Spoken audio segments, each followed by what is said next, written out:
Brought to you by Make Fun Network. Welcome to the Top 5 of Death, where listeners vote, and everyone dies.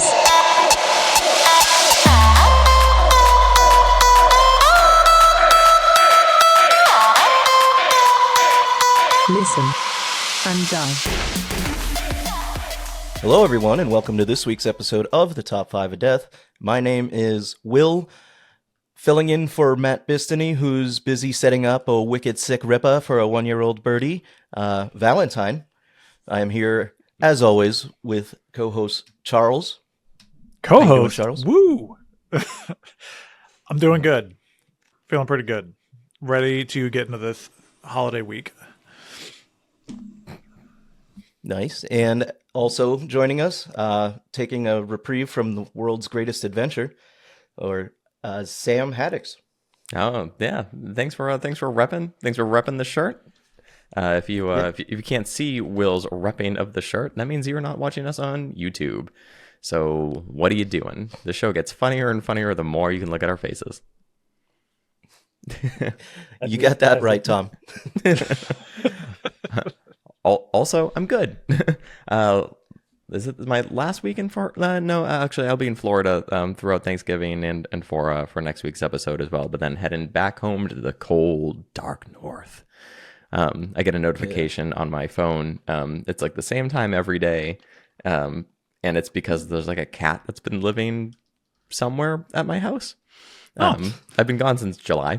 But there's a cat that's living probably under my shed or possibly under like the old car that's in my driveway. And so I get the notification that he's like making his rounds. But I check on the phone and it's pitch black dark at my house. And I look outside here. I'm just like, the sun's still out.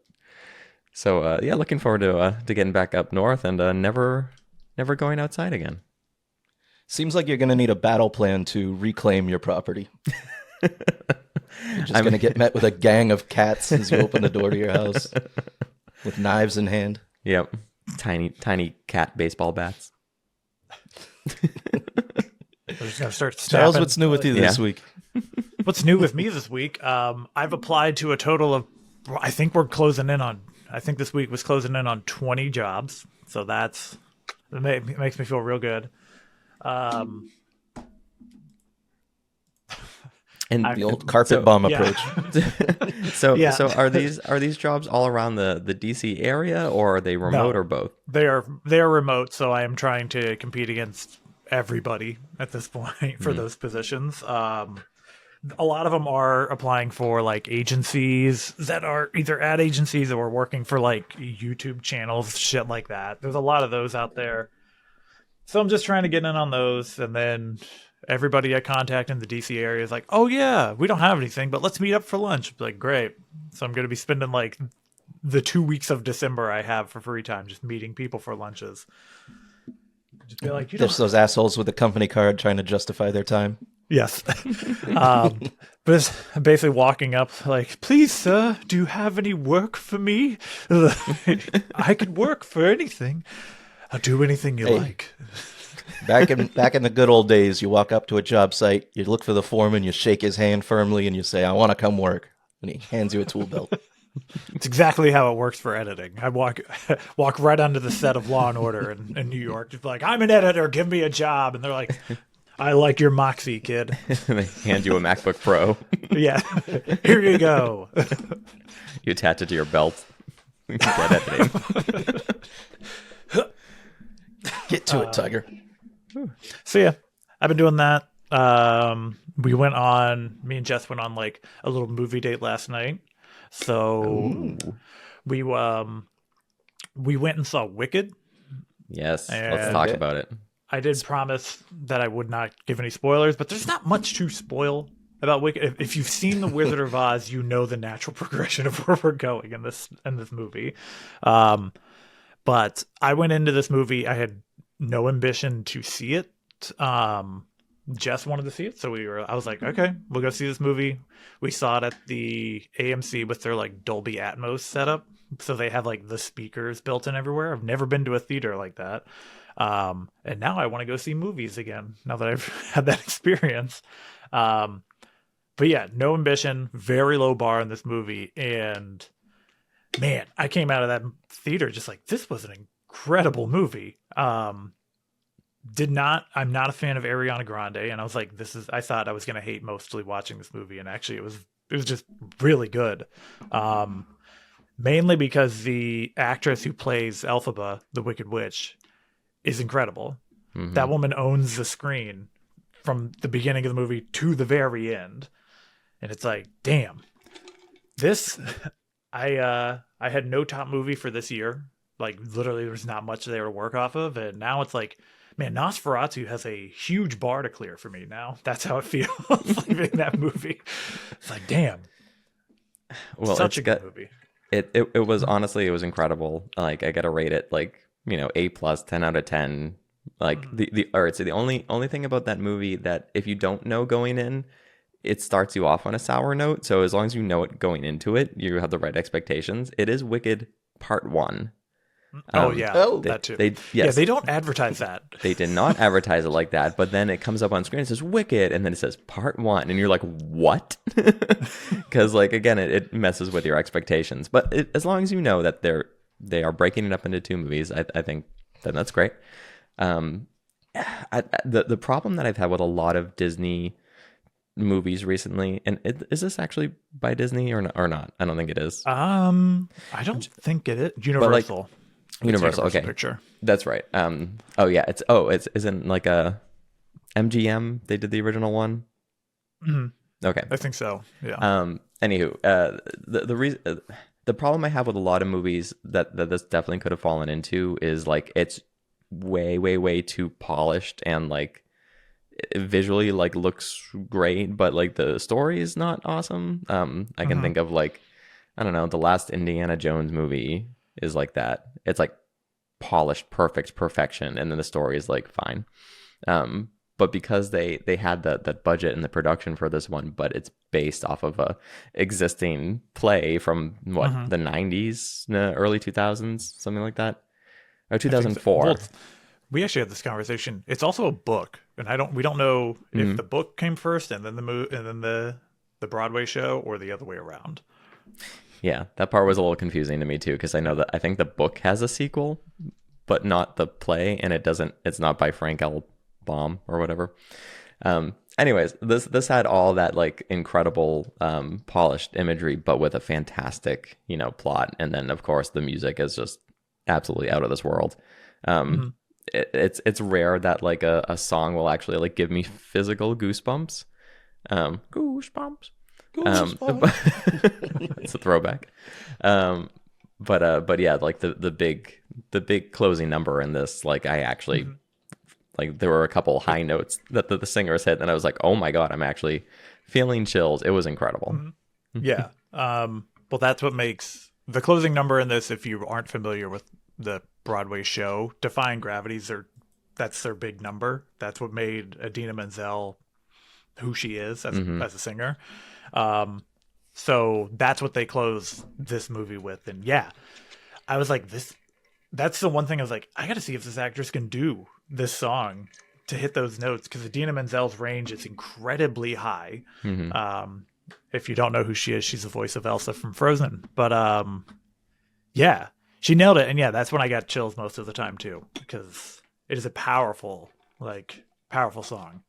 So yeah, I was blown away by this movie.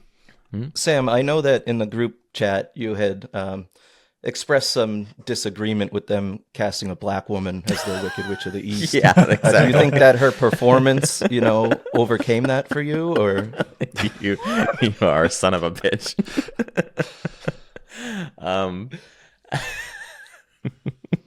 All right, for anyone listening for the first time, for anyone tuning in just now, that's not true. But but they do talk a bit about like race in the beginning of the movie, which is cool. They do it in a very subtle and not like heavy-handed sort of way, and kind of a funny way as well. But honestly, she's incredible. The problem I have with her is I guess how she dealt with there was a controversy about a fan who who redid the Wicked poster artwork to match the Broadway artwork. So the Broadway artwork has, the Wicked Witch with the hat over her eyes and like a little bit of a smile and that sort of thing. And the movie poster has her eyes open and looking at the camera. Like, not a huge difference, but there was a fan who was like, "Oh, I'm gonna do the movie poster like the Broadway poster," and apparently this was the most offensive thing in the world for this actress, and she completely lost it on this fan, who I want to say was a young girl, which is trash. It's like you can look it up online, but yeah, that really that was the only thing that put me off from her in general. But in the movie, she was incredible. Wow. And That then certainly is awful. yeah, then what a shitty thing to do to someone who obviously loves Wicked enough to like go out of their way to try to make their own artwork, and just made one Not detail anymore. wrong. Yeah, not anymore. Another really funny, I guess, sidebar and anecdote from the cast of that movie is, I guess Ariana Grande met someone on the movie and left her husband for this person. Oh, so yeah, it's the Munchkin kid, him. Which, by the way, the Munchkins aren't small in this, right? They're like they're like slightly shorter. I think they're people in this. short, but not. Yeah, they're not little people. Yeah, so it's I can't remember his fucking name in it, but it's the same kid who's in Glee, and he's the wheelchair kid in Glee. Right. I mean, when you hear that story, you're like, oh, she left, her husband for like the guy that plays the prince or something, and then it's like, nope, it's this little squirrely redheaded kid. Yeah, and not even that. Yeah, she left her husband for that. He left his wife and kid for her. Yep. So it was both sides, but yeah. Wonder how that's gonna work out. I guess fine. Who knows? Sounds like there's more wicked witches afoot. Yeah, Glinda's a good Home witch, wrecking. not so good. Yeah, Yeah. Glinda, bitch. but yeah. The one thing I think is going to come out of this is most likely, I don't think it's going to get like Oscar nominations across the board for everything. Especially maybe, probably will get it for visual effects, but the actress who plays Alphaba is probably going to get a lead actress nomination for this role. I wouldn't be surprised if she took it, but I also have not kept up with any white bummer movies this year, so I don't know what other sad movies are out there that they're just gonna be like, here, Martha Stewart. Yeah, go on. Yeah, she's gonna win for this role. It's like, oh, again, okay. But yeah, yeah, I thought about that also the whole movie, that it was the actress who, like, it is an African American actress playing Wicked, which is funny because I just went off in our Discord about the casting for the live action How to Train Your Dragon, which they're replacing Astrid, who is a blonde-haired, blue-eyed, white girl, with just someone else naming an Astrid. Even though, yeah, she has a Nordic background and stuff, but it's like, why are we already doing this 12 years away from the original movie? But apparently I'm one of the only people online who's not excited for a live action version of this movie that we just got 12 years ago. So, Well, aren't we getting Seems like these are the new superhero movies are just live they're action just gonna versions of they're just gonna cartoons. pound them in. Cranking Well, them out.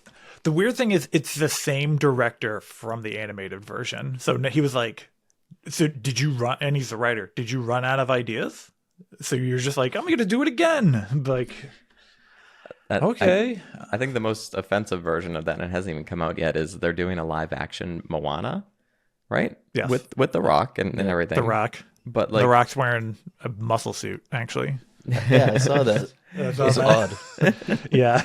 But Moana 2 comes out this Thursday or this Friday. Like a week or two. So they're currently working on a live action remake of the first one and an animated version of the second one at like the same time. That's very weird to me. Mm-hmm. But yeah. Before your movie, did you get the trailer for Snow White and the Seven Dwarfs? no. They put the trailer in front of ours, which I know that was a big issue their Seven Dwarves casting, because they weren't really dwarves, they were just a bunch of random people. No, I guess Disney shelved it for a couple months, and now it is full on just CGI animated versions of the dwarves we know. Good. I hope they're just minions. That way nobody gets work. Yeah, they just full on pivoted away from this and went, here you go. Yeah, that movie looks like it's going to be... It's weird to say, I don't think we're going to get a better live action Snow White and the Seven Dwarfs than the Kristen Stewart one. Which is good movie. That's saying something. Yeah, that's saying something. And this one coming up has Gal Gadot playing the evil witch or whatever she is. The wicked... I don't know what they're... The evil queen. The evil queen, yeah. Yes. She's playing her. So... All right. I mean, Matt'll see it then. Yep. He'll see Speaking it. of Matt, Yep. as you may notice, he's not here today. He is RIP, setting up his birthday party for his daughter, which I will be attending immediately following this. Oh, nice. I just got to stop and grab a gift and a 30 rack of beer and celebrate her first birthday. Listen, you only have to make one stop if you know, gift her the beer. Strategize. Let's just get her scratch tickets. Yeah. Classic New England trashy gift. Yeah. Fucking Newport But anyway, Lights. as far as my week, my catch up, not a whole hell of a lot. Real busy at work. I spent the better half of the week last week at Yale University in Connecticut. Stayed at a really kind of dumpy hotel for my liking.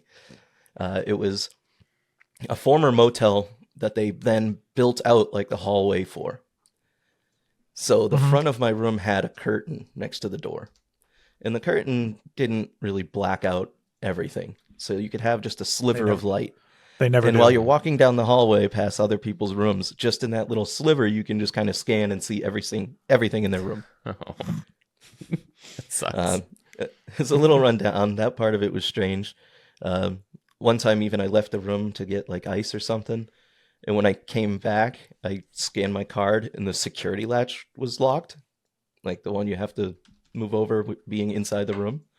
So that was a little concerning for a second, but it turns out the curtain just knocked it over and locked me out of my room. And I had to use my credit card and kind of jimmy it open. So let that be a lesson. Those are easily defeatable. Mm-hmm. Yeah.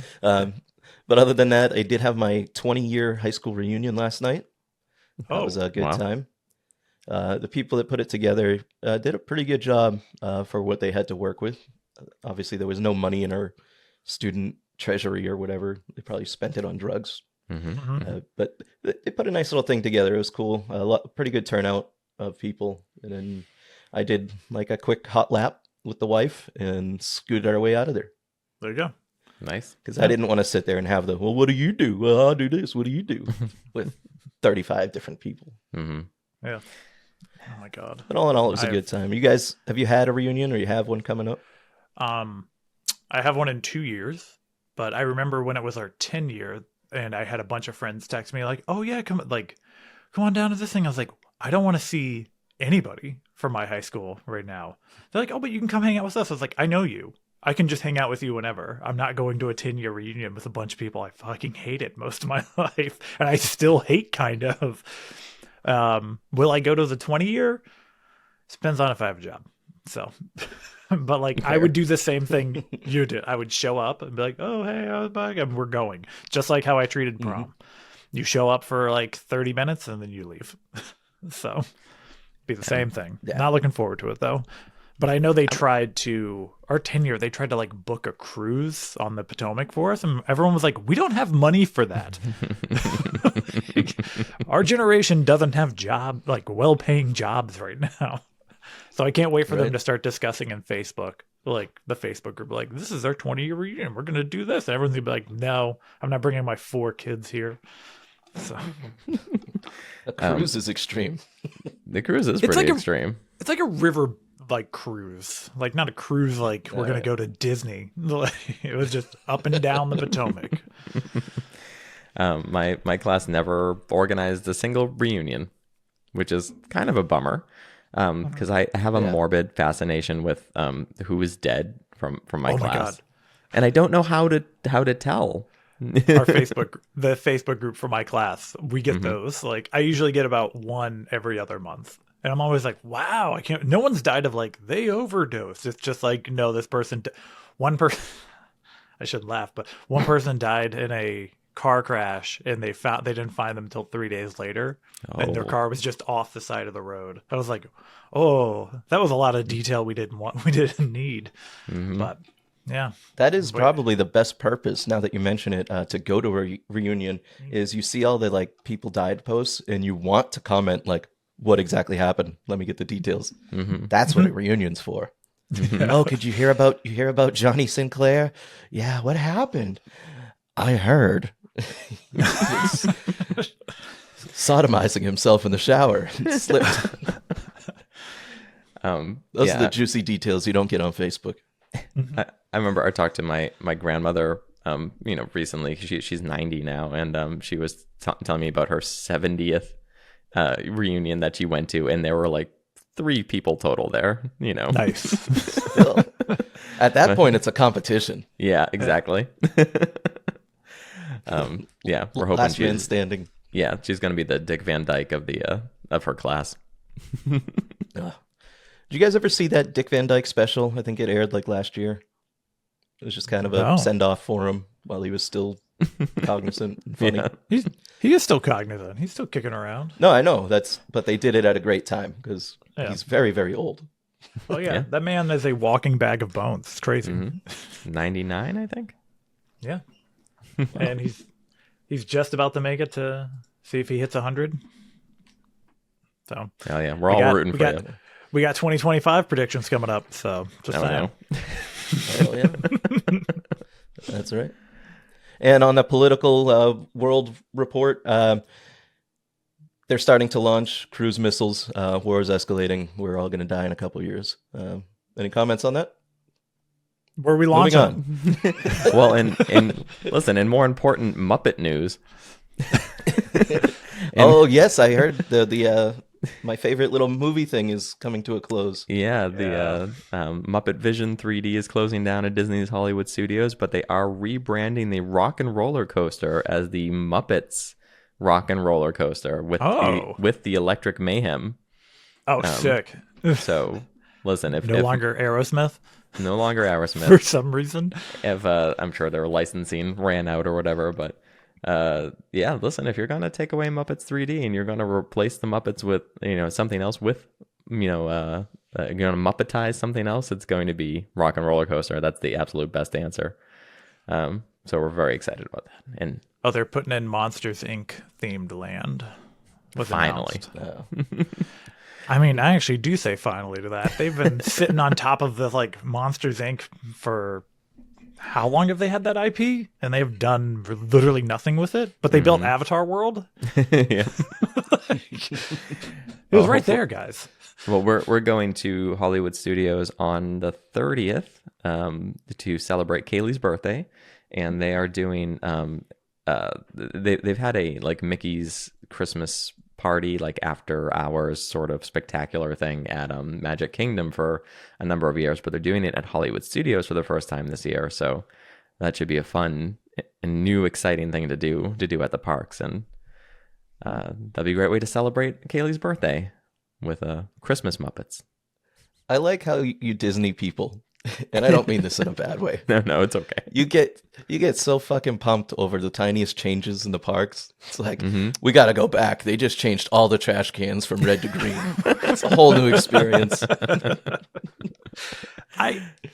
At first I didn't understand that, and now that I see like all the shit coming out for Harry Potter World at Epic Universe, and I'm like, I'm jazzed for a theme park to open, and I'm not even going to go to it till 2026 when everyone's bored already.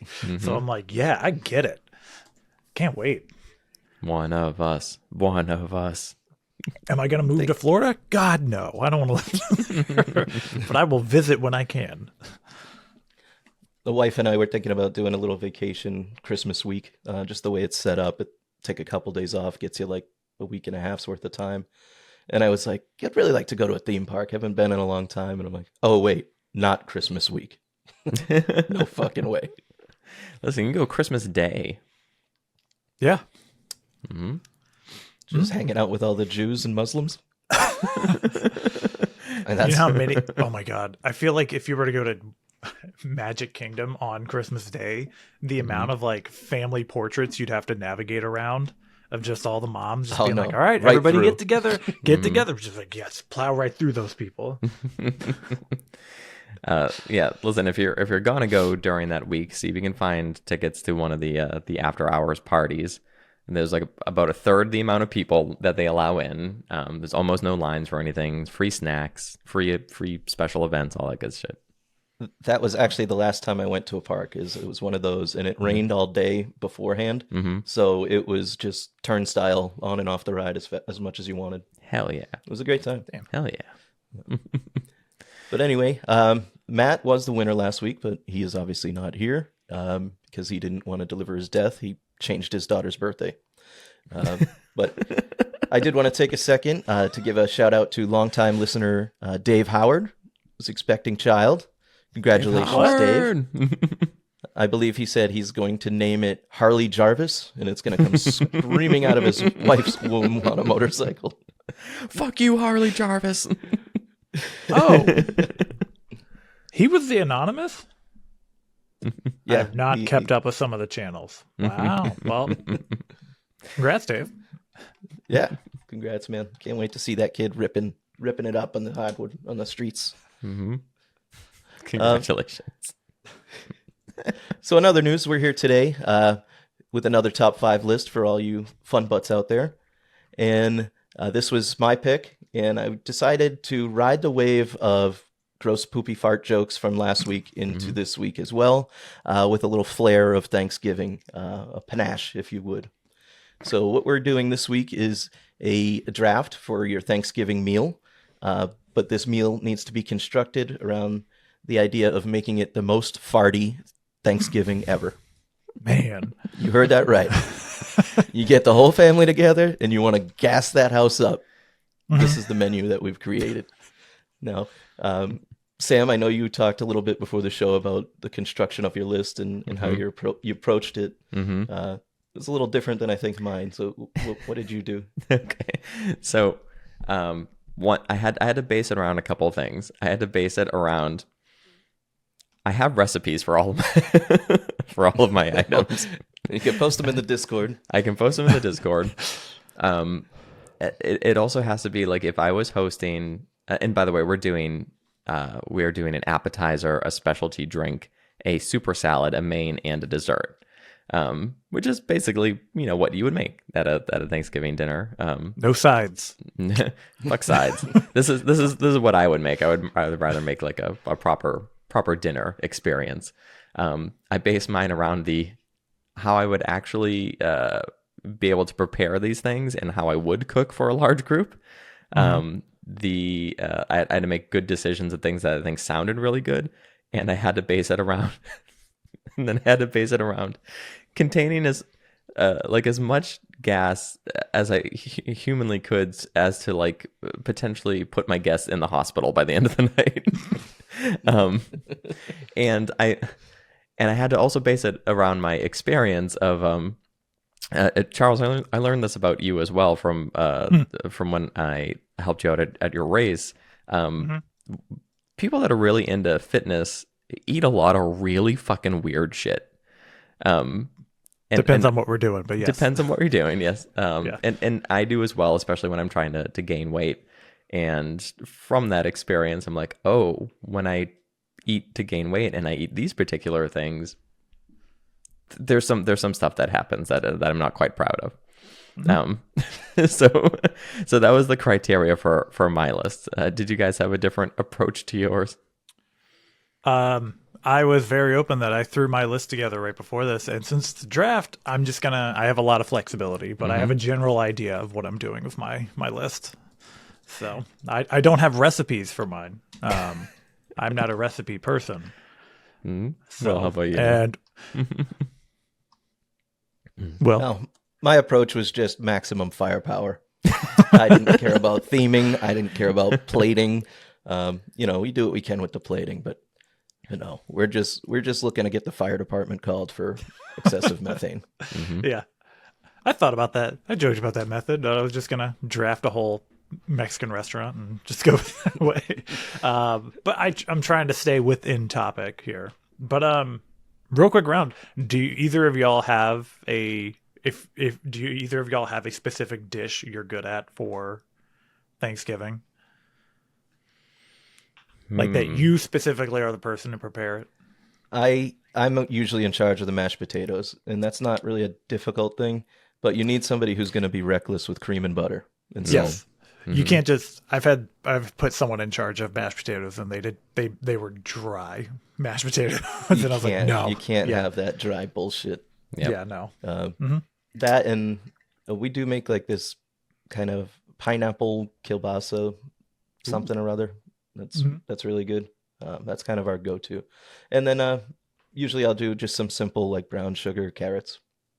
That sounds nice. I do a pretty mean 3-cheese mashed potato in the old crock pot. And yeah, I've cooked turkeys for the last couple of years, and I've had, I think, varying degrees of success. But one thing that's always a big hit is I do a baked brie with like a homemade cranberry topping on it, and that's pretty epic. That always gets demolished. Delicious. Yeah. Yeah. Oh, and then real quick before we get into all the gross stuff, do you guys have good plans for Thanksgiving this year? Yeah. Well, my dish I make a great sweet potato casserole. Oh yes. I also make a amazing pumpkin pie made actually out of a sweet sugar pumpkin, and we hand make our own dough. I'm not doing that this year because the last year I made it, no one seemed to appreciate it, and I'm not doing that bullshit again. So That's always the worst. It's a lot of fucking work to carve out a sugar pumpkin and do all that. It's so much work. So yeah. I have on a couple of occasions made like homemade cranberry sauce, like that took so long to make. Just and it makes was that. really delicious. But at the end of the day, people just want the can. Just give them a few slices, a few ribs of the can. We don't even, when at my house, we just right on the plate. We're not mixing it up or putting it in a bowl. You want those nice clean slices. Yeah, I was kind of that way with the pumpkin pie was that way, and then I found out I apparently one of the few people who can tell the difference between the canned shit and then an actual pumpkin.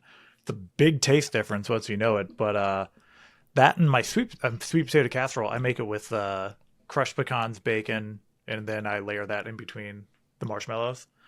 But everyone seemed to like it the first year because I did one random ass recipe, and that shit was just chocked full of sugar.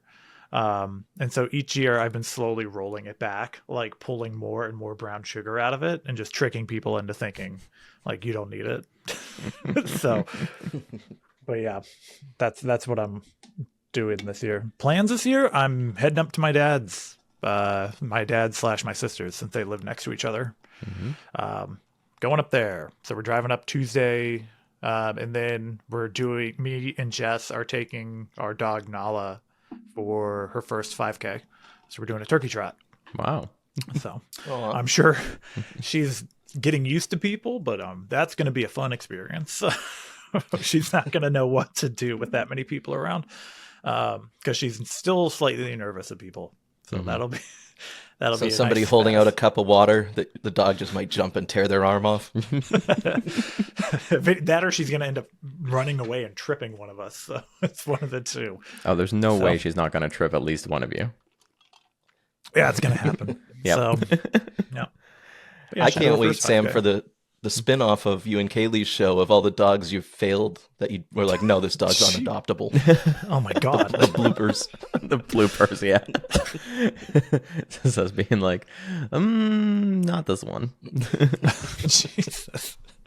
I think Charles has seen some of those. Where are you trotting around the globe to for Thanksgiving, Sam? Staying in Florida? You know, this is going to be, I think, the most low-key Thanksgiving I've ever had. I think we're doing it just right here. We're not going out. We're not meeting up with family or friends. We're just going to cook a little something here and play some video games and watch a movie. Nice. Yeah. So That's quaint. I prefer that. Yeah. Like I've done that with Friendsgiving. It's fantastic. I love that more than going like meeting with all family and stuff. Yeah, I do need to figure out what I'm going to make, considering that like I'm not in my house and I don't have like all of the things I would normally cook with, and I'm not gonna spend like $400 on like, oh, I need like a half tablespoon of like this one spice for this one thing. So I don't know. Maybe I'll find a crock pot or something like that and toss some things into it. I've got an idea. Since you're down in the villages where everybody's probably a very neighborly place, right?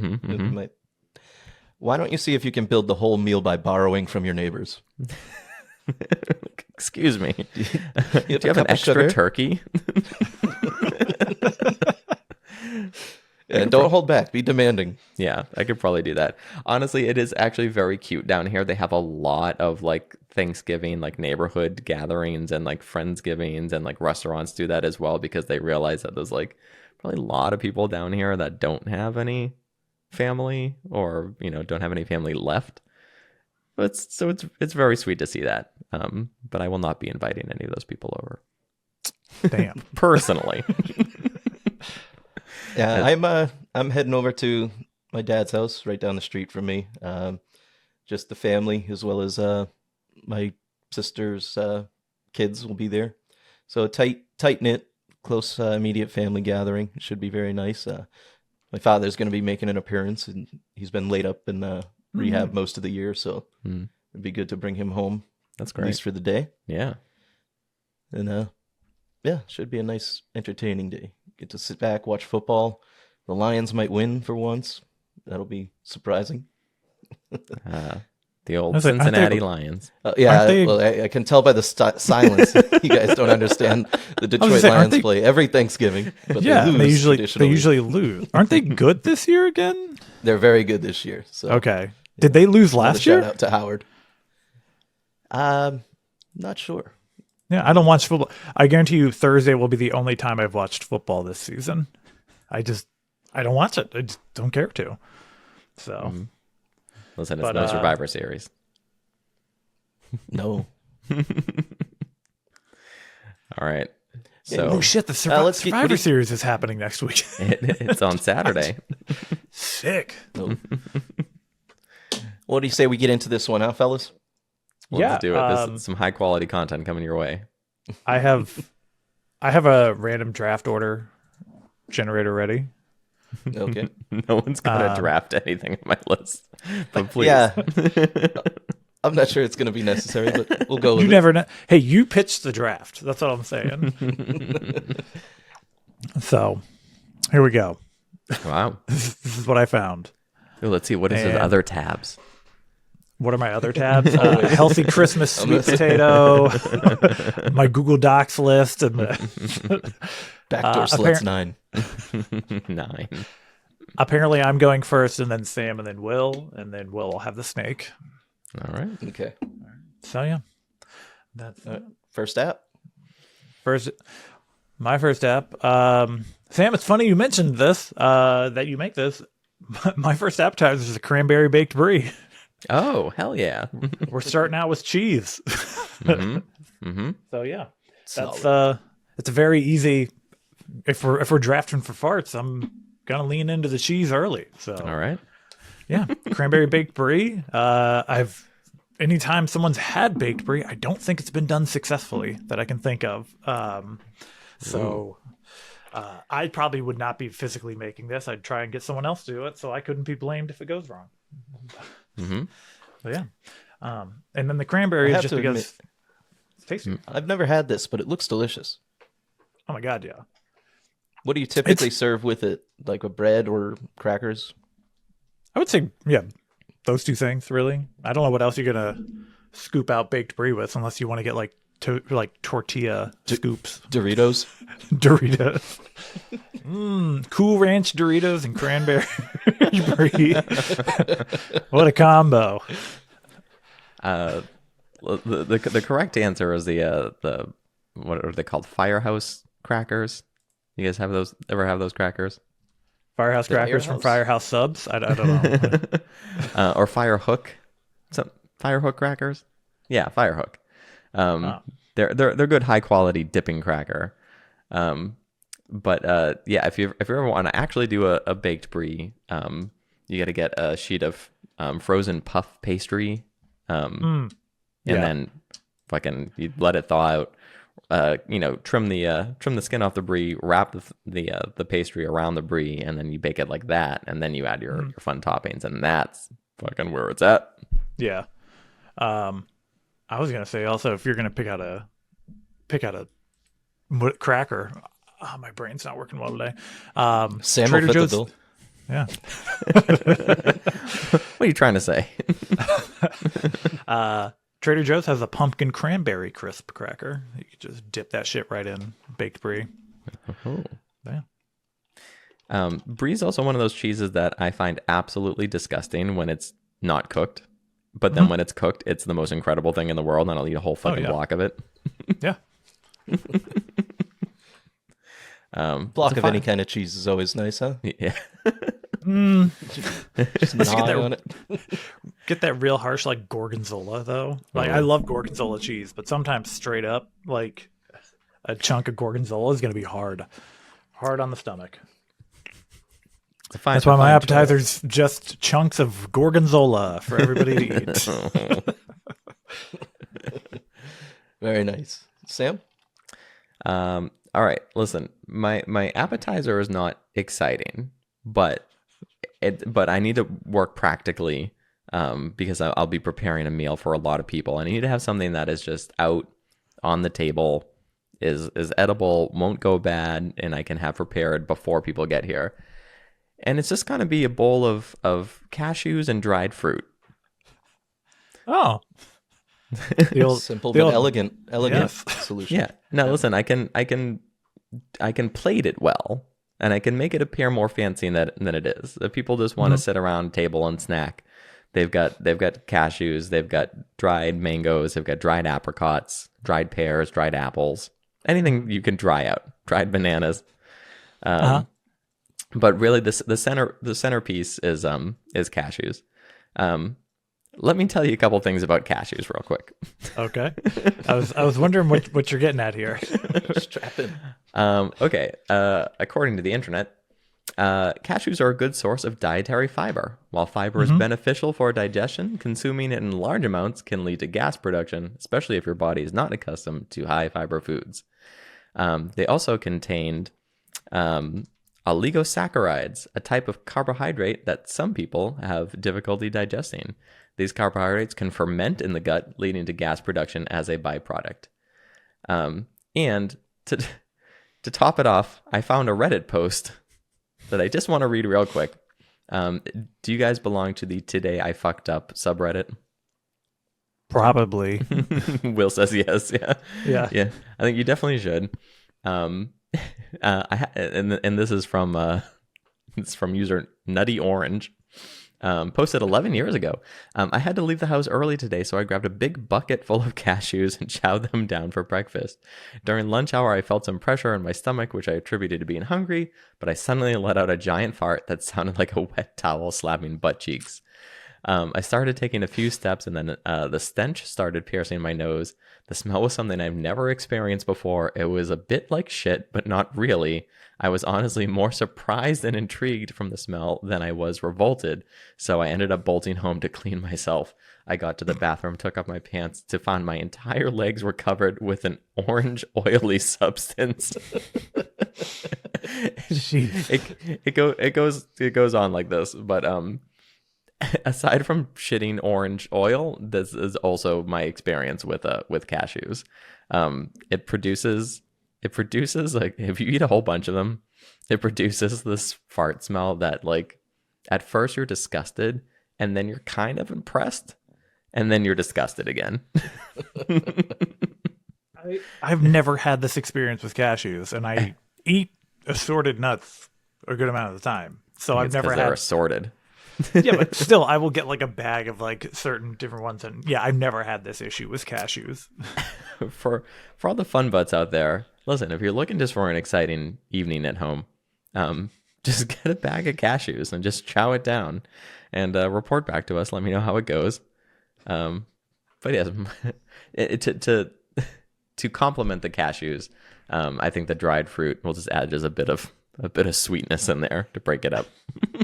That really rounds it out. And now I'm getting nervous that Sam's complete list is going to be like my grandparents' typical Thanksgiving meal, because it was a staple of Thanksgiving growing up at my grandparents' house to have the tray of nuts and dried fruits. Oh yeah, and I love them. You know, you got to get the fancy cashews too, the more oily ones, and the whole pieces. Don't cheap out. It's Thanksgiving. Get whole pieces.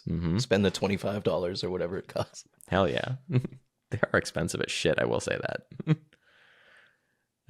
But cashews, best nut. Yep, best nut. Yeah, best nut to me. Speaking of best nuts, Will, what you got? Hey, my appetizer is a little bit different, not as elegant, but it's, and I trying to say this right, Surströmming quiche. Have you guys heard of this No. Surströmming? I know what quiche is. Surströmming is this, it's pretty viral, fermented heron that comes in a tin. And it's world renowned for its absolutely putrid smell. Like there's videos you can watch out there of people trying to eat it, but they can't even bring it to their face because it smells so bad. And it comes out in these long, slimy, like snail type looking things. It's just absolutely horrid. And then you just want to mix that up with an egg and heavy cream mixture. Put that in the oven, 350 for about 24 minutes. And you have a nice little appetizer for passing around. I've watched these videos. People can barely eat this thing regular. You think anyone's gonna be able to cook with it and then eat it? Well, the prep can be done in an enclosed environment. And then this is like the devil's deviled egg. You got to bring it in on one of those nice little trays with all the little notches cut out. The devil's deviled egg. It sounds awful. What's your house smelling like when your family opens the door to come to Thanksgiving? Like nauseating. Have you been cooking fermented fish again, Will? Oh, you don't have to cook them. They're completely cured. But you have to cook the quiche, right? Oh yeah, you have to bake it. Yeah, that's the part I'm concerned about. We just bring the toaster oven outside. But it's only going to delay the effect, because if it's going in, it's coming out. It sure is. Sorry, I just pictured a top-down toaster oven. Like, what you just shoving eggs and fermented fish into it, and it just springs out a fucking perfect quiche. Something I don't know about. Oh yeah, terrible choice. That'll get your gut boiling, get a nice base going. Mm-hmm.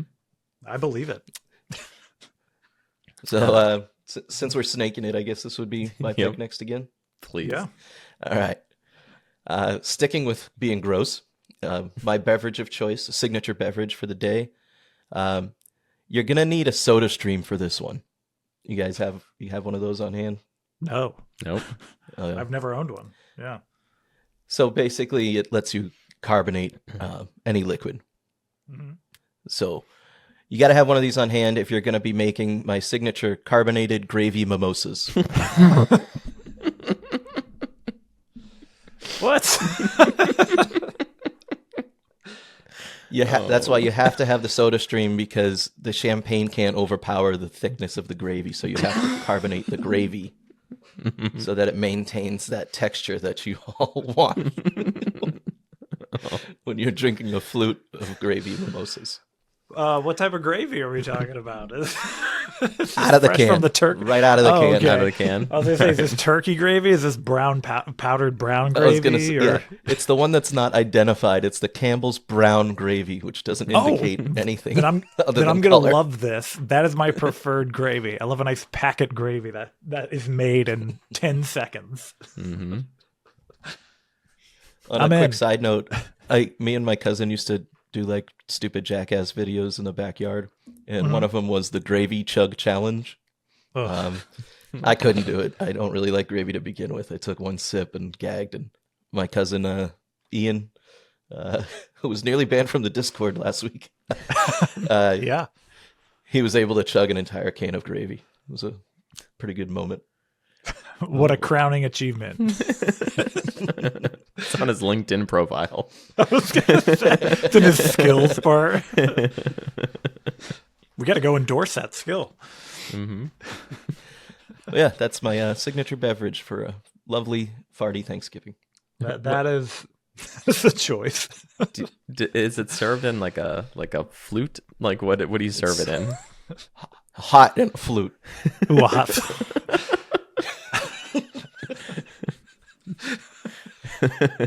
Like a hot beverage from a flute. Everyone's got to wear an oven mitt to hold their drink. Yeah, it's steaming. Won't test the integrity of that glass at all. Oh, that's extra gross. Yes. Speaking of carbonating things, I won't step on this in case it's on Charles's list, but you had a special flight of drinks the last time we hung out.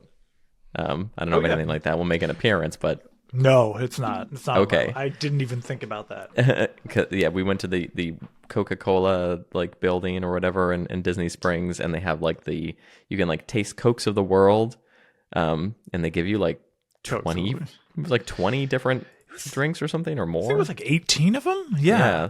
But you had one that the last 24. one from China, the 24. Yeah. What did the last one from China taste like?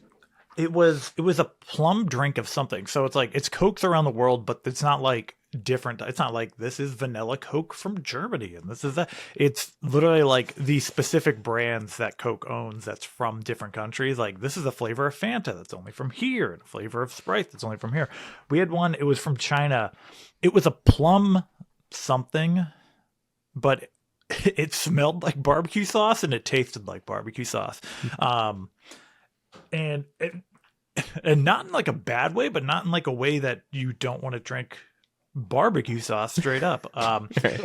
It was one of those like drinks where like, okay, this isn't bad, but you know what? This would be great if you poured it over a roast or something like that, like slow cooked it inside of something. But yeah, carbonated braising liquid.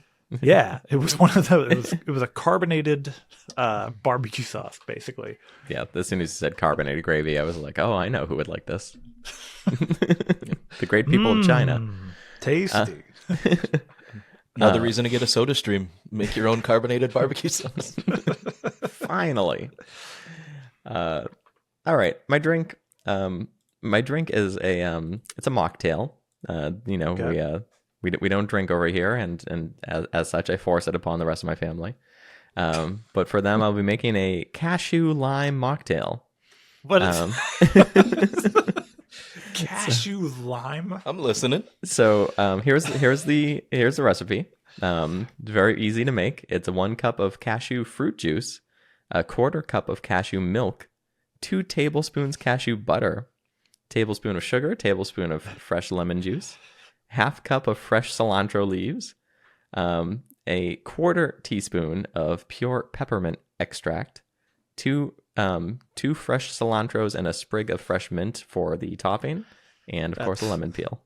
That's too much cilantro. That's too much for me. I'm out, man. The first thing I thought was, I got a cashew, Sam. Can you milk me?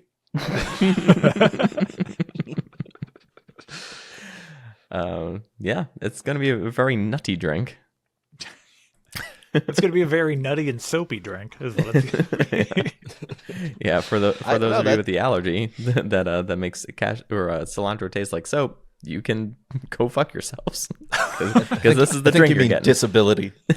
Disability. Yeah, this is the only drink that's being served. There is no water. No. There is no alternative. There'll be the nuts and dried fruit on the table, and then while everyone's chatting, I'll be making up these cashew lime mocktails and sliding them across the old kitchen table to everyone. Oh, terrible. That sounds terrible. It sounds so weird. I might like it. Yeah, you know what? I might make this. Go for it. Yep. Put some in a Ziploc bag and then mail it to me. Yeah. At least you have multiple bathrooms in that house, so you don't have an issue. Not if I put one totally out of commission. Redo the pipes and everything. Ugh. All right, yep, that's my signature drink. Sounds terrible. Take a U-turn back to you, Sam. No, it's me. It's my turn. My mistake. Yeah. My drink is we're coming up on the holidays. We're gonna make some eggnog martinis. We're just gonna. I don't like eggnog, but you know what? We're gonna stack that. We're gonna stack that. What is it? Lactose. We're stacking that right on top of each other. You're gonna get that nice baked brie, and then we're gonna pour some eggnog down your throat as well on top of that. I've never liked an eggnog, and I've tried every year. I try. I'm like, you know what? Maybe this is the year it happens to me. No, I still don't get it. But you know what? I'll make these and have everybody else drink them for me. So, eggnog martini, pretty easy to make. You need some eggnog. You can do it with you can do it with vodka right afterwards. And what's it called? Not amaretto, is it? Yep, amaretto. It's really all you need, and then some nutmeg and cinnamon stick for garnish. There you go. It's certainly a legitimate drink. Oh, it is. And I am also not a fan of eggnog. No. My brother-in-law is a big fan, and he could drink like solo cup after solo cup of it, and it's absolutely grosses me out. Yep. I've never gotten it. I've even tried like when they came out with like the flavored eggnog, like this is a snickerdoodle one and stuff, and it's still gross. It's just gross. Who came up with this idea? Both the words in the title, egg and nog. Neither one of those things I want to drink. You don't drink the amount of eggs you have. You don't drink just like cups of raw eggs in the morning. Well, to be fair, I do that when I'm trying to cut weight. I will drink a cup of liquid egg whites every morning for breakfast. I would rather do that than have eggnog. I won't have raw egg ever, but well, listen, the egg that comes in the carton is pasteurized, so you don't have to worry about the bacteria. Oh, yes. Did not know Does that mean it was blessed by a pastor? Kind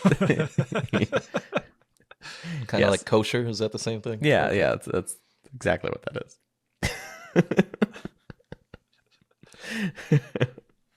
Wonderful. Well, yes. Gross drinks all around. Yeah. This circle back to my soup and salad, or soup or salad. Yep. My salad is we're gonna go with a nice kale salad. We're gonna go some spinach in there, red cabbage, some apples. You can just straight up put kale salad. We're gonna throw some apples in there, maybe a little bit of goat cheese on top, and then for dressing, I mean, you have your choice of like a nice red wine vinaigrette, or if you really just want to go for the heavy part, you can just throw some blue cheese on there. So that's your two choices. But starting heavy? Yes. Have you guys ever had y'all have had kale, right? Mm-hmm. You ever had it in a tremendous amount that it can give you bad gas? Absolutely not. Oh my God, yes. If you really want to like push it even more, you could throw some beets in there, because if your body is not used to beets, especially raw beets, and you just have a chunk of like beets, you're gonna have some bathroom problems on the other end.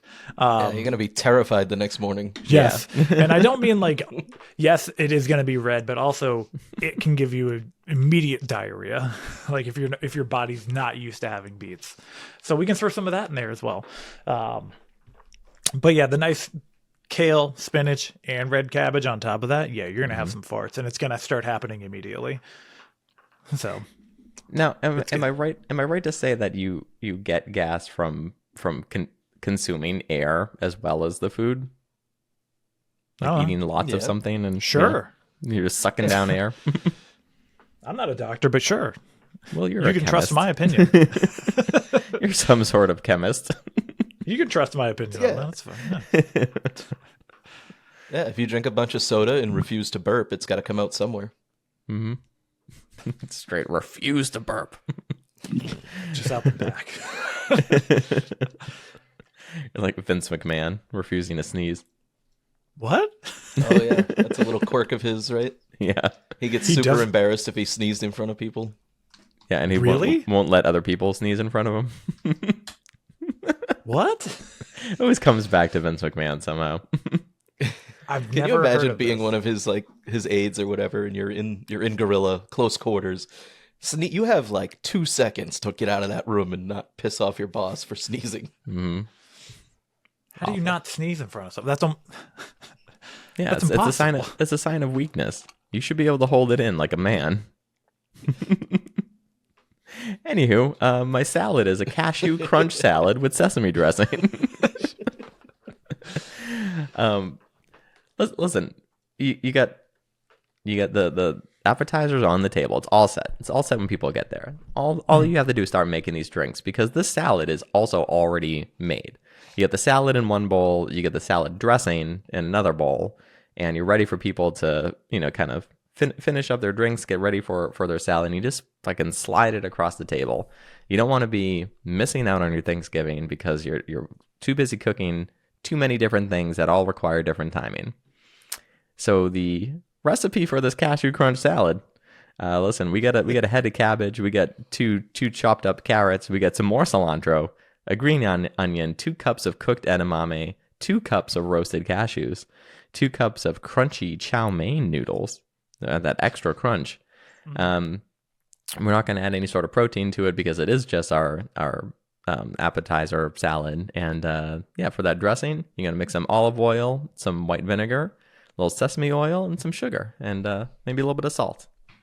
So, a fine salad dressing.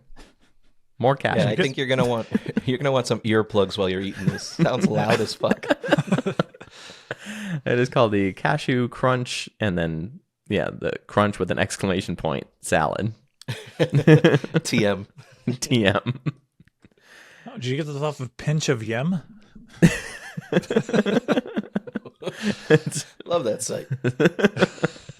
It's my homepage. Pinch of Yum. Excuse me, I read their font differently. I think that's where this came from. Yeah, Or, you like your or Munching with Mariah, apparently. that's a different website altogether. Did you guys ever roast cashews before? I think No. so. You mean make fun of them? Stupid half crescent. Oh, very nice.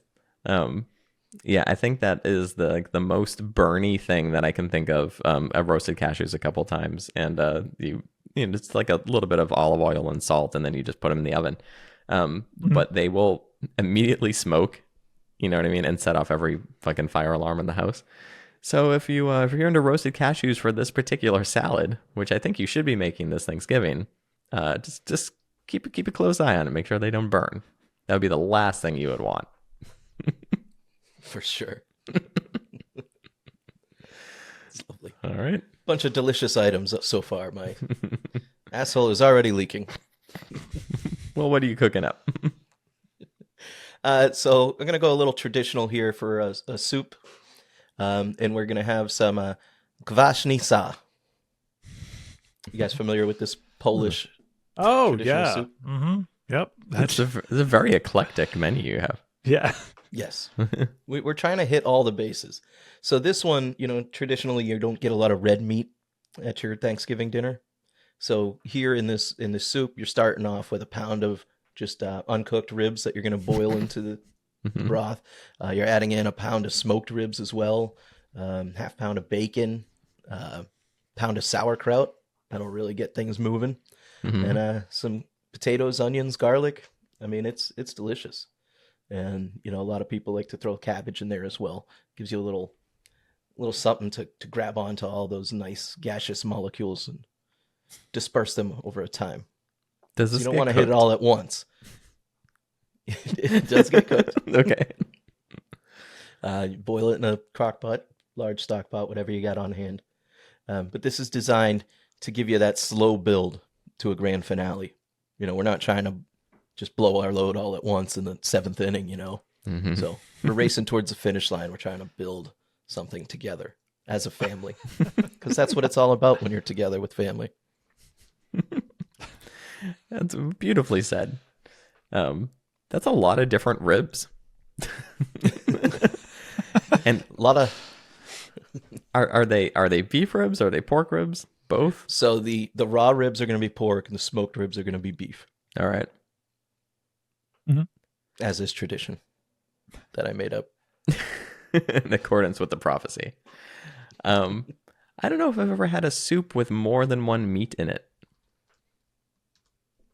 So, does chili count, Yeah. No. Well, I mean, I guess I usually or just is that do a like stew? I don't think I would count it as a soup. But regardless, yeah. Everybody's brain just froze on that one. Is chili a soup? Is a hot dog a sandwich? It's a stew. Chili is a stew. All right. All right. I'll give you that one. There you go. But yeah, multiple meats. Bold. Yeah, meat lovers soup. Mm. New from Domino's. Oh. I always wanted multiple meats to just float their way towards my mouth. What about a bowl of ramen? Usually there's multiple meats in there. I was right? actually going to say pho as well. Multiple meats in that one as well. Okay. Yeah. I could go with pho. Yeah, a nice little soup. A break from the strong tasting, fermented fish and gravy. This is to give you a little reprieve to build to the entree. This does sound dense. Yes. It's And, lighter than you think. Well, it's all the bubbles in the gravy. That's what really lightens you up. You know? Yeah, can you carbonate the soup?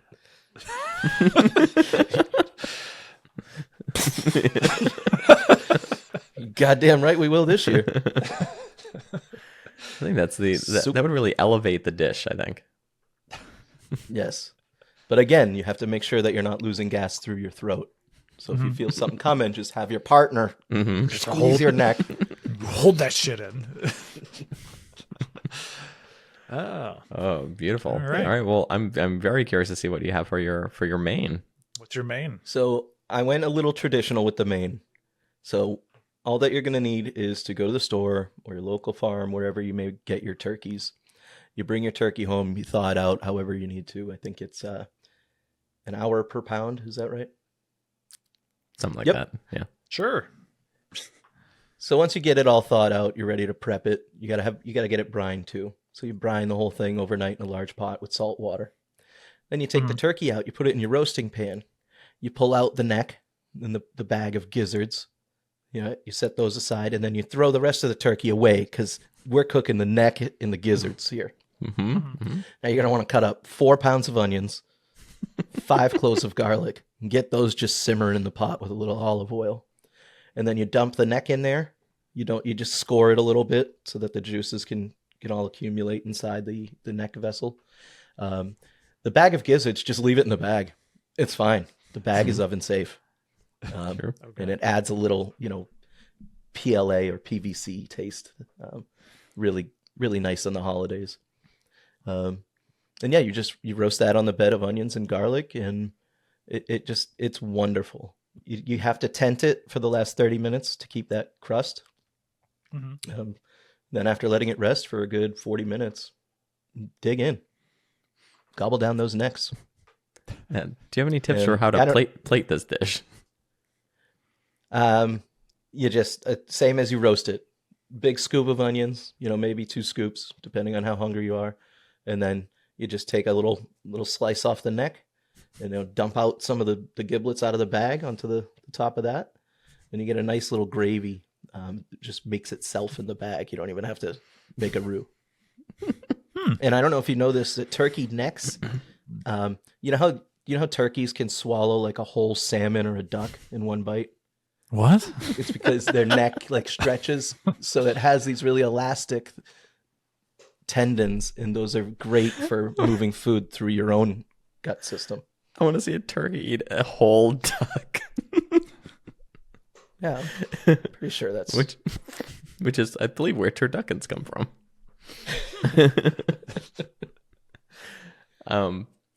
I am a big fan of plating, and I do like to do it myself to all my dishes, and I think that the presentation is important. I think with this, you could definitely cut an onion in half and then place the neck in between the two halved onions on the plate. I think that thing basically plates itself. Yeah. You do a little gravy drizzle coming out of the top. Yep. You know.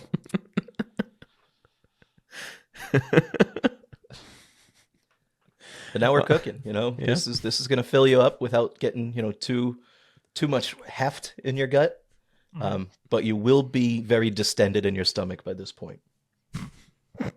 So don't let children walk behind you. No.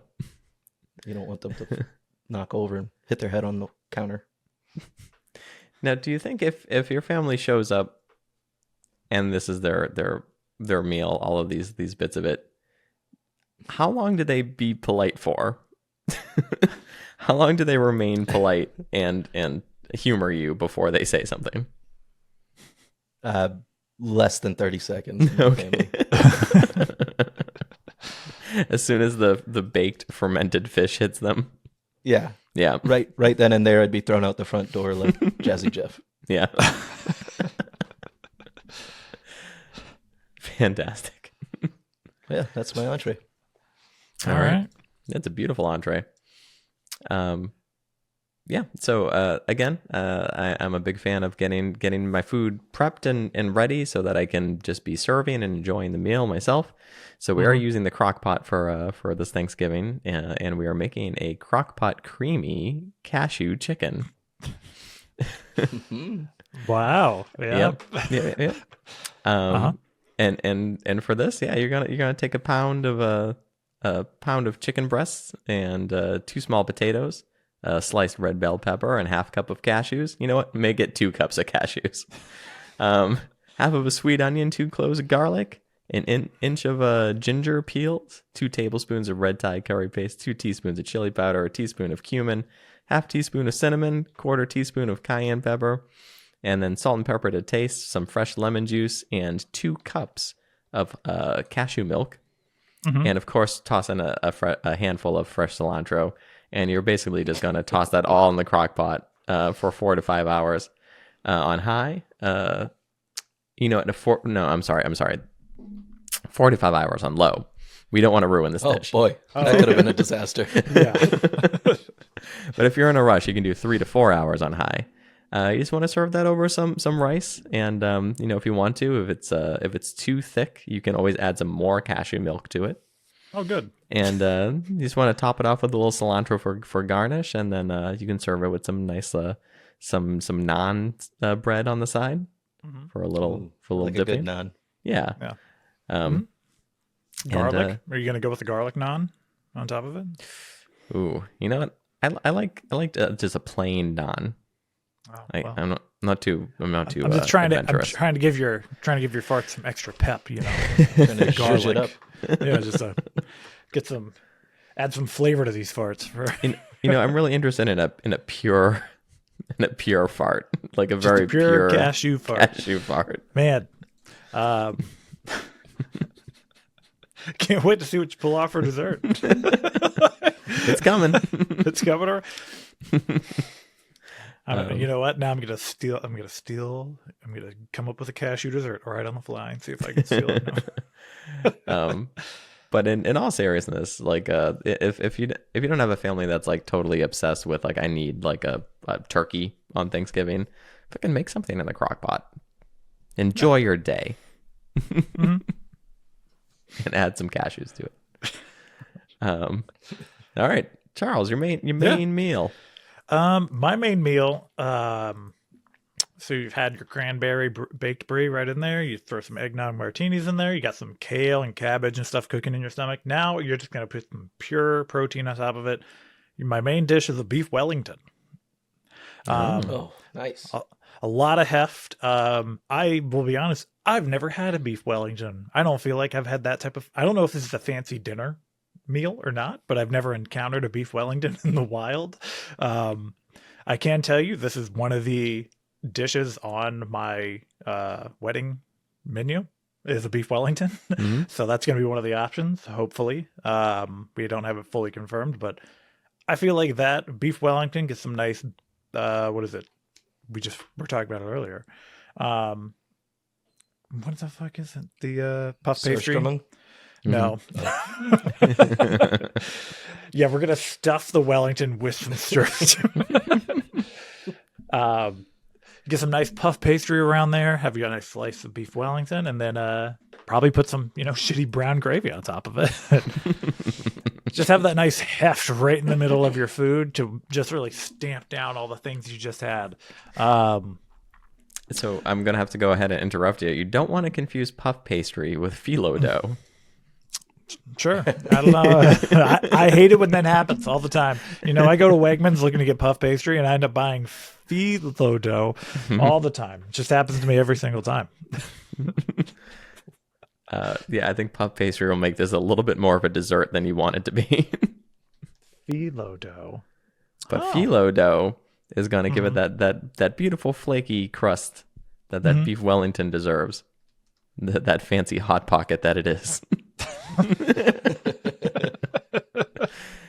We went to some Gordon Ramsay restaurant in London, and this was like their big dish, and it was like I didn't order it because it was something you were supposed to split with people, which is something I hate to do, and it was like $180 or something like that, and I was like, look at my own meal, thank you.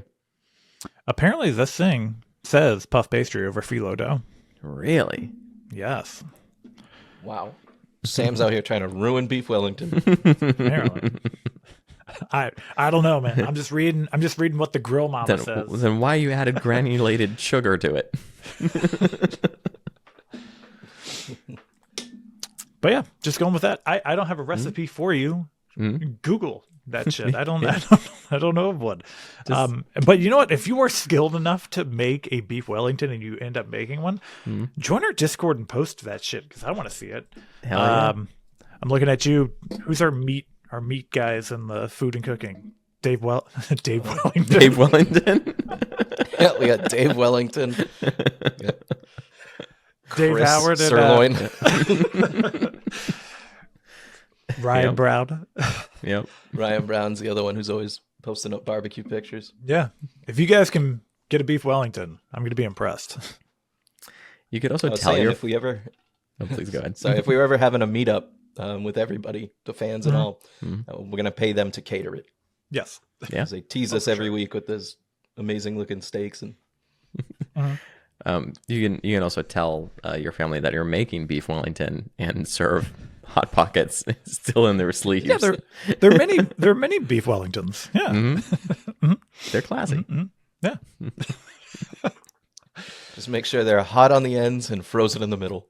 Ooh, that's how it's supposed to be served. And this rounds out to my dessert, right? Yeah. My dessert's very simple. It's a chocolate pudding pie. What's in that pudding? Who knows? But is it chocolate? Is that the flavor? It's the color. But we're gonna throw that in there because whatever oil that thing's made out is really gonna lube up the end here to just help you skyrocket everything else out of there. So yeah, the chocolate pudding pie. I have a bit of a beef with this thing because why I said no one appreciated my pumpkin pie was because of this thing, apparently, because my sister's mother-in-law makes it every year, and apparently that's like the thing everybody likes. I'm like, it's just chocolate pudding and graham cracker crust. I handmade you a fucking pumpkin pie. But yes, the chocolate pudding pie. That's what we're going with. You can go and buy it. You can buy it pre-made. Who's doing this? Who goes to Walmart and buys the pre-made chocolate pudding pie? Just get that pack Charles, and whip it together. You take Thanksgiving very personal. I hope we spend the rest of the year shit talking her and her fucking pie. She's very nice. She's a very nice woman. You should poison it. The chocolate pudding pie. Just gonna stick my just gonna stick my hand right in the middle of that thing. But yes, the dessert is the chocolate pudding pie. It's it is what it is. So there's no recipe to this. So. I don't know how, but I believe this would give you that good reverberation in your flatulence that you really are looking for here. Because it's not a dairy. It's an oil powder substance of some kind. And do you add milk to this, or is it just water? I don't know. I don't know the science behind this. But that I think acoustically it would be like a boot stuck in mud but wetter. But yeah, that's my meal. Cranberry baked brie. Get some eggnog martinis in there. Get a nice kale, spinach, and red cabbage salad. Beef Wellington on top, and then just lube it all out with some chocolate pudding pie. And there you go. Yeah, Happy Thanksgiving. That's a fine meal. Yep. Again, I'm going with my theme here, and my theme is preparedness. So these you can make ahead of time, which is great. They're refrigerated, so whenever it's ready, you just pull them out of the fridge and you're ready to go.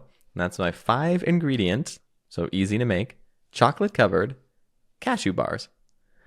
Oh, I could have. I thought you were gonna pull like a cashew pie, like a pecan pie, but I guess I could have just stolen that. So listen, these are relatively healthy. You've got a lot of the texture is made from dates. You use a cup of packed dates, a cup of roasted cashews. You've got some tahini in there, 3/4 cup of tahini, 2 teaspoons of vanilla extract, and this is my favorite part, and then 12 ounces of dark chocolate. And basically, you're just gonna melt all those together, fucking smush them into some shapes, and then put them in the freezer. Smush them into some shape. Whatever shape you want. They could be bars. They could be the bigger looking cashews, little crescents, whatever you want to ring in the holidays. And yeah, as long as you have a food processor, you can get all the chunks out. Just a nice creamy bar. And yeah, if you want to, you can add some more dried fruits for toppings. Maybe some toasted sesame seeds, things like that, just to break it up visually a little bit. It's all about the plating. You can sprinkle around some multicolored sugar on a plate, put the bars in the middle, stack them up. Yep. Now, Sam, your menu is not for the lower income class because you've spent $1,000 on cashews so far. And in all realness, that's probably $80 to $90 worth of cashews. Yes, you're right. If you go to Costco, you can get even better. You can get a better deal out of it. Oh, yeah. Yep. Listen, economics was not first priority. It was definitely preparedness, followed by horrific cashew farts. Yeah, but you're gonna get fucking ripped. Like if you hit the gym the next couple of days, you're gonna put on like 5 pounds of muscle, like fat. It's a lot of protein. A lot of protein. You're probably going to get kidney stones because there's too much dietary fiber and protein. But you know what? You're going to make some off-season gains. No. You guys ever taken a poop that's like more nuts than poop? No.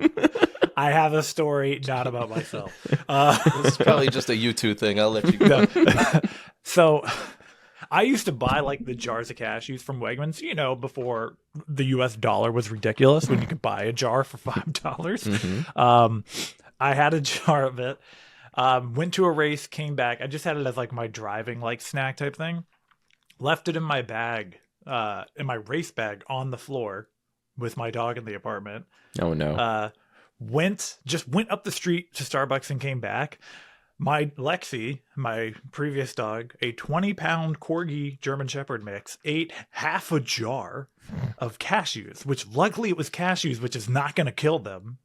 But her poops the following 2 days were just cashews. Like they were just a solidified thing. It's like a payday bar. Yes.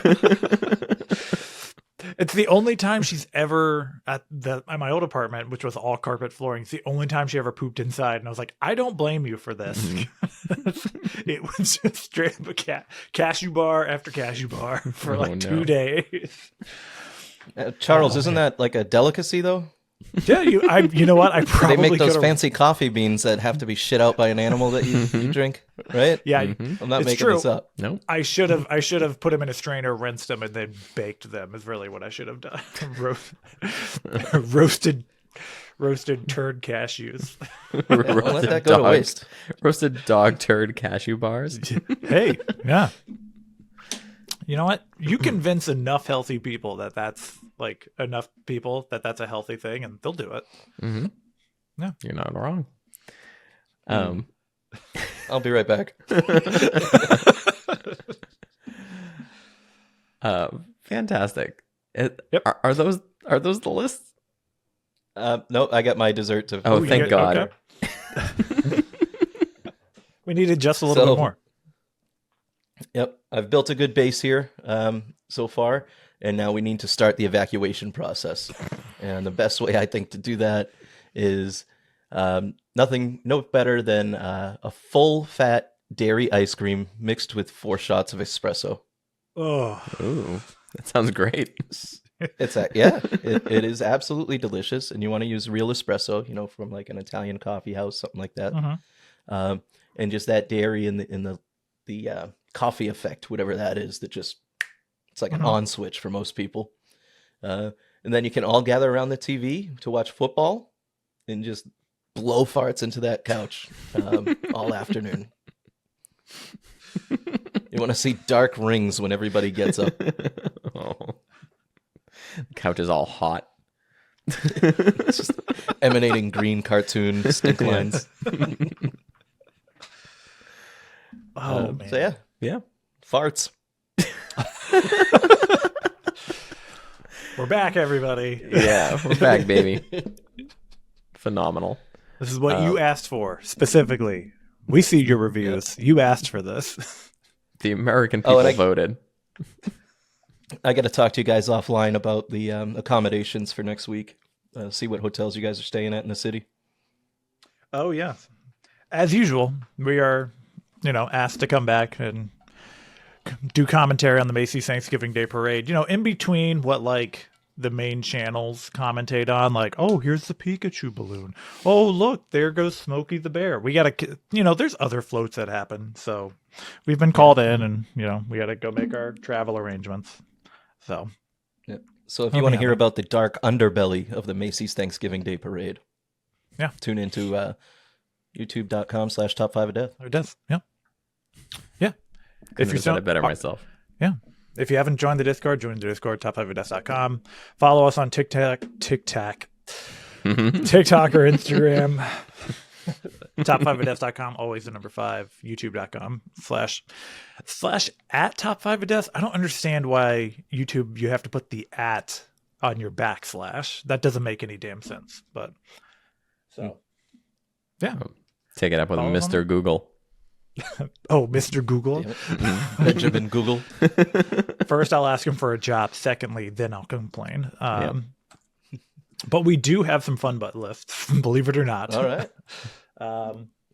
Okay. It's a few. First up, we have the rare appearance of Roman Hamadan. Number 5, his appetizer is smoked barbecue sausage bites. 4, his drink is Arnold Palmer's. 3, his soup is green chili tortilla soup. That sounds delicious, actually. His entree is Cajun seasoned fried turkey, which, I don't know if you guys you guys ever had Cajun fries from Five Guys? Yeah. That's whenever we do regular food, that's a good preamble for hot fart the next day. Cajun fries. And his dessert is pumpkin cheesecake with graham cracker crust. I'll just eat it delightful. all. That sounds great. That sounds like a great meal. Next up, we have Dad. His appetizer is deviled eggs. His drink is eggnog. His salad and soup is Cobb salad and drop egg soup. His entree is Boston. What? His says drop egg soup. Isn't it Don't egg ask- drop? Yeah, That pisses me off. you take it up with him. His entree is Boston bean soaked turkey, and his dessert is egg pie. Oh. What is that? So I really like eggs, but that sounds bad. egg pie. Next up, we have K-Funk. His appetizer is clam cakes. What is that? Is this like crab cakes but clam? Yes. His drink is eggnog White Russians. His salad or soup is cream of broccoli soup. Ugh. That's a good one. His entree is it says turducken. And his dessert is tres leche. Man, that's Ooh, delicious. cool. Sounds pretty decent. Ryan Brown, his appetizer is deviled eggs. His drink is just milk because he says, I'm lactose intolerant. His salad is a wedge with blue cheese. His entree is macaroni and cheese, and his dessert is cheesecake. Ooh, buddy, if you're lactose intolerant, I feel bad for you. Next up, we have Kevin Weaver. His appetizer is deviled eggs. His drink is hard eggnog. His soup is broccoli cheddar. Oh man, I love broccoli cheddar soup. His entree is fried turkey, and his dessert is pumpkin pie. Next up, we have Don Spaguli. His appetizer, oysters on the half shell. This will add a distinct hint of sea salt and marsh mud to the ass blast. His drink is a nice... Will, can you pronounce this? Leanin Liguels? Weiss beer? I don't know. Yeah, we'll add a pungent, hoppy note and increase the volume of the pant pounder. His salad or soup is broccoli soup. Will lend some moisture and sulfur content to the Tookus tornado. His entree is ham, black-eyed peas, and roasted Brussels sprouts, provided the flatulent crescendo to our rancid rump rattler. And his dessert is the nostrils' final delight. Will the nostrils' final delight will the sweet nuttiness of a pecan pie gas attack. I call well this thought out. I call this fart the smallpox blanket touch oven. He's got my vote. Yep. Next up, we have Bulky Mania. Is this new, or is this just one of our Balky. Balky? He used to be Balky Mathematics. Oh, okay. Next, we have number 5. His appetizer is mini wieners wrapped in bacon, dipped in jalapeno cornbread batter, and deep fried. I'm in. That sounds great. Sounds okay. His drink is White Russians. His soup and salad is just butthole. It's like a tossed salad. Understood. Yeah. Oh, got it. There you go. If you're eating ass and they're farting, there you go. just eating farts. His entree is rum ham, mac and cheese, green bean casserole, orange cranberry sauce, brown sugar, and sage buttered squash, mashed taters with extra butter, butter or cream, and gravy, and a 3-to-1 dark white meat turkey ratio gravy everything. Wow. And his dessert is peanut butter Oreo cheesecake with a salted caramel ganache. Sounds great. All right. And lastly, we have Mitch Mint, freshest of the fun butts. His appetizer is deviled eggs. His drink is eggnog. His soup is clam chowder. His entree is just green bean casserole, and his dessert is peanut butter pie. So that's the fun butts. Very nice. This is going to be a nice. gaseous Thanksgiving. It sure is. And real quick before we go, you guys, dark meat, white meat. Dark meat your first. Dark meat first. I will Dark go there meat. first because most people also don't want it. So I'm like, give Fools. me this. They're all fools. Yep. I like the white meat, but I like them both. Well, that's great. Love it. Great list, everyone. Very farty, very flatulent. And anything you guys want to shout out? Parting words? Happy Thanksgiving. Yeah. You bunch of fucks. We gotta Happy hurry this up Thanksgiving. 'cause- Change your underwear. And as always, smell you later.